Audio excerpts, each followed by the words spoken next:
takdir. Itu yang dipersalahkan saat 66 santri meninggal dunia. Dan ini sudah dipastikan dan saya sangat berduka. Innalillahi wa inna ilaihi raji'un. Semoga mereka diterima amal ibadah dan keluarganya yang saya yakin ini pasti sangat hancur diberikan kekuatan.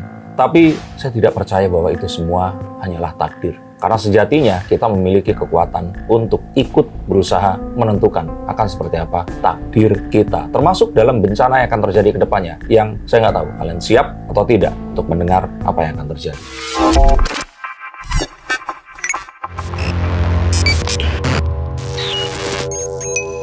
Halo Sainsikers, kembali berjumpa bersama saya Denny Darko. Tidak ada yang namanya misteri, yang ada adalah tanda-tanda yang kita semua coba untuk mengerti. Sekali lagi saya mengirim doa untuk keluarga-keluarga yang ditinggalkan. Dan semoga arwah para santri ini diterima dan diberikan surga seperti janji Sang Kuasa. Akan apa yang akan terjadi di masa depan? Yang kita kadang suka hubungkan ini dengan takdir. Padahal ini sesuatu yang kalau kita ketahui lebih awal, kita bisa menghindarinya. Mas Den, sudah memasuki di bulan ber nih ya. Bisa dikatakan ya, kalau kita bicara soal prediksi BMKG ini kan seharusnya bulan-bulan berber ini kan musim penghujan ya, Mas Den. Tapi kalau kita lihat dari kemarin pun musim penghujan juga. Mungkin untuk kedepannya ini terkait alam sendiri akan seperti apa nih Mas Den jelang akhir tahun sendiri?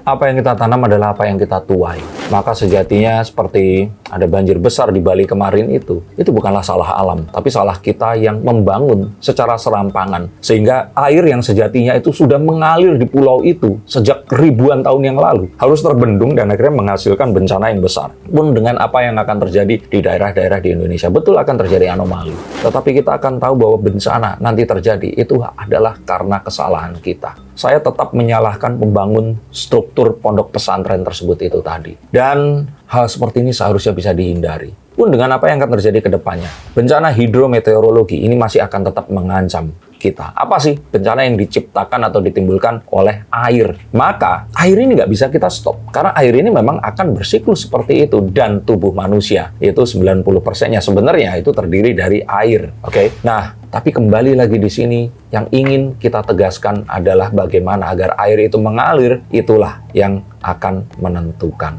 Maka bencana akan terjadi saat air yang mengalir dengan deras ini akan tiba-tiba terhalang, akan menghancurkan apa yang akan dilewati, akan mampet. Ini tidak ditimbulkan oleh tsunami, tapi ditimbulkan oleh banjir, hujan yang mengalir dari tempat yang tinggi ke tempat yang rendah. Akan ada nyawa melayang juga, tapi ini semua masih bisa kita rubah. Berarti lagi-lagi yang akan terjadi ini air ya Mas Den? Air. Apakah dampaknya akan lebih besar dari yang mungkin yang sudah terjadi seperti di Bali ataupun yang di Bekasi atau?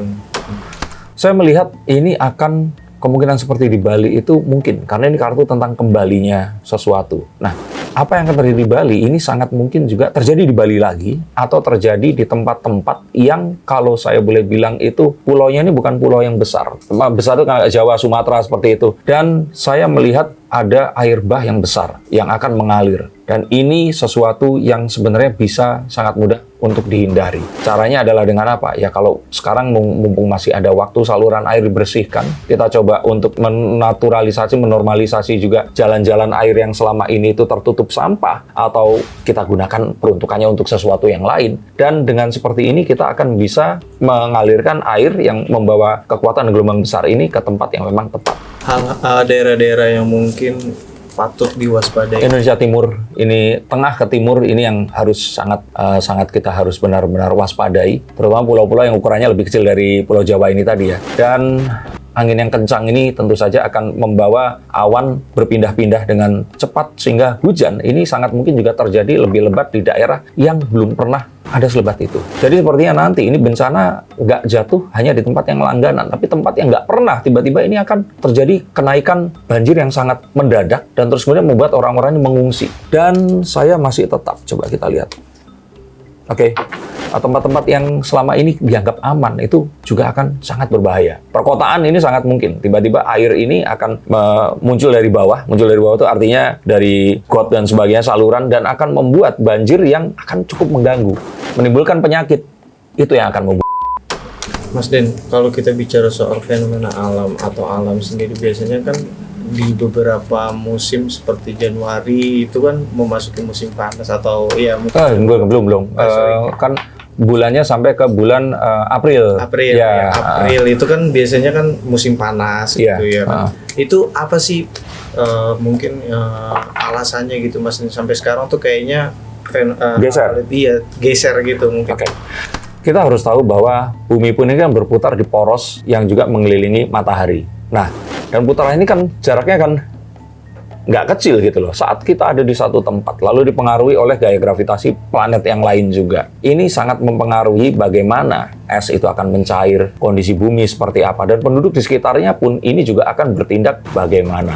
Dan arah angin, saya mencurigai kemarin itu banjir besar di Bali, itu karena adanya tekanan udara di daerah Australia yang naik ke atas mungkin saja, dan ini menimbulkan hujan atau perpindahan awan yang sangat luar biasa, dan ditambah lagi dengan kondisi masyarakat yang saat itu pembangunan mungkin terjadi di mana-mana, aliran air sedang disekat karena adanya proyek, banjir, dan sampah yang juga menggunung. Jadi kalau saya pikir, ini adalah satu kondisi yang mana ini terjadi, itu karena ulah manusia juga. Nggak mungkin dong, alam yang sudah hidup jutaan tahun ini, yang sudah menemukan keseimbangan, terus tiba-tiba terjadi hal-hal yang tidak diinginkan seperti sekarang ini.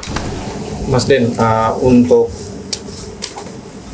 bicara soal beberapa kasus di Indonesia itu kan cukup lumayan ya, salah satunya ada kejadian diplomat ini yang secara tidak wajar gitu. Mungkin di akhir tahun ini apakah akan ada lagi kejadian-kejadian serupa gitu? Saya kira akan ada sesuatu, tapi ini timbulnya itu di masyarakat bawah, bukan sesuatu yang ada hubungannya dengan permainan politik ya. Dan ini terjadi karena stres yang ada di antara masyarakat. Jadi kejahatan yang timbul karena dendam, sakit hati, akhirnya gelap mata, dan akhirnya melakukan sesuatu yang keji. Seperti memutasi kemarin itu sampai puluhan tubuh yang sangat-sangat tidak manusiawi. Hal ini sangat mungkin untuk terjadi. Dan nanti juga akan terjadi sesuatu. Ini bukan laki-laki, wanita yang akan juga. Maka perhatikan bahwa sejatinya sosial media ini selain mempermudah, itu membuat orang juga menjadi sadis dan kejam. Maka hati-hati, orang takut kepada sesuatu yang tidak terlihat, seperti genderuwo, kuntilanak, yang mana itu sebenarnya tidak ada, tapi tidak terlihat yang muncul dari sosial media ini sangat bisa mengaruhi manusia untuk menjadi lebih kejam daripada genderuwo, kuntilanak, dan apapun hantu yang mereka takutkan ini tadi. Maka hati-hati mengkonsumsi konten sosial media Anda, dan apapun ini bisa membuat hal buruk ini akan terjadi. Apakah salah satunya memang karena faktor ekonomi juga, Mas? Iya, karena ya tadi itu, bahwa kondisi geopolitik, semua hal yang terjadi di luar ini mempengaruhi, dan akhirnya terjadi sebuah political shifting power play yang sangat besar, mengakibatkan ya kondisi keuangan seperti sekarang ini. Dan ini terjadi hampir di seluruh dunia. Filipina sedang dilanda demo besar-besaran juga. Bahkan kemarin itu di Peru ya. Dan Nepal kita udah tahu. Nah, hal seperti ini yang sangat kita takutkan itu ternyata bisa dibuat dan bisa menular kemana-mana. Tapi kalau untuk yang tadi Mas Den bilang demonstrannya seperti yang kita lihat kemarin juga, kita juga sempat mengalami itu. Apakah nanti di akhir tahun ini akan ada hal serupa lagi? Demonstrasi di Indonesia. Saya pikir ada upaya untuk melakukan itu, tapi ternyata masyarakat ini sudah kehilangan selera untuk hal-hal yang sifatnya kerusuhan kayak kemarin itu. Jadi nggak akan ada hal yang bisa kita tunggangi agar ini terjadi. Maka nanti ini sebenarnya akan lebih smooth, nggak ada masalah. Nah, tahun depan ini, awal tahun ini akan sangat timbul upaya-upaya untuk menggoyang pemerintahan Presiden Prabowo ini. Dan ini baru dimulai di awal tahun hingga tengah tahun depan. Tapi kalau ini menuju penghujung, saya pikir nggak ada sesuatu yang patut kita takuti berhubungan dengan politik di Indonesia. Untuk tragedi-tragedi yang seperti yang kayak pondok pesantren yang kemarin rubuh, itu mungkin akan ada lagi nggak sih? Saya pikir itu tidak terjadi karena sejak kejadian kemarin semua orang berusaha untuk menertibkan, mencoba melihat lagi, lebih berhati-hati. Tapi sayangnya ya, orang Indonesia tuh baru nunggu sesuatu yang besar, baru mereka ini berhati-hati. Maka sejatinya ini semua bisa ditanggulangi jika Presiden Prabowo ini bersikap tegas, menginstruksikan untuk melakukan pengecekan ke semua fasilitas, terutama yang berkaitan dengan anak-anak dan sebagainya. Karena MBG keracunan, santri ketiban rubuh seperti itu, ini sesuatu yang sebenarnya sangat memalukan untuk bangsa sebesar bangsa Indonesia. Tapi ini satu hal yang akan, kalau saya pikir bisa dihindari dengan Presiden Prabowo akan melakukan sebuah gerakan nasional untuk kita mencoba melihat kembali dan menertibkan ini dengan lebih baik lagi. Ini sebenarnya lebih ke pesan untuk masyarakat. Mungkin ada nggak sih pesan dari Mas Den sendiri untuk cara menghadapi masalah yang mungkin sekarang ya? Sabar. Sabar bukan artinya kejadian terus bilang ini musibah atau takdir dan sebagainya. Bukan. Sabar itu artinya kita tidak, kalau wong Jawa bilang itu nggak kemerungsung. Kita lihat di sosial media nggak setuju, marah-marah. Kita lihat sesuatu suka di Tokopedia atau Shopee langsung dibeli. Sabar. Tanyakan kepada diri kalian, apakah sesuatu yang akan kita lakukan itu perlu atau tidak. Saat kita bisa menguasai diri kita, maka dalam jumlah besar kita akan bisa lebih menguasai bangsa ini. Tapi jika mulai dari diri kita ini tidak bisa, kita selalu terburu-buru, kita selalu ingin melakukan dengan lebih dan lebih, maka hal buruk ini akan selalu mengintai. Karena sejatinya kecelakaan atau musibah itu terjadi saat manusia lengah. Dan lengah terjadi saat mereka tidak berhati-hati. Seseorang tidak berhati-hati karena dia tidak sabar. Gak sabar, terburu-buru, akan menghasilkan sesuatu yang Apakah kalian termasuk orang yang sabar? Jika kalian menginginkan saya baca kartu untuk mengetahui kehidupan kalian ke depannya, hubungi nomor di bawah sini. Terima kasih atas atensinya dan sampai jumpa di konten berikutnya. Salam.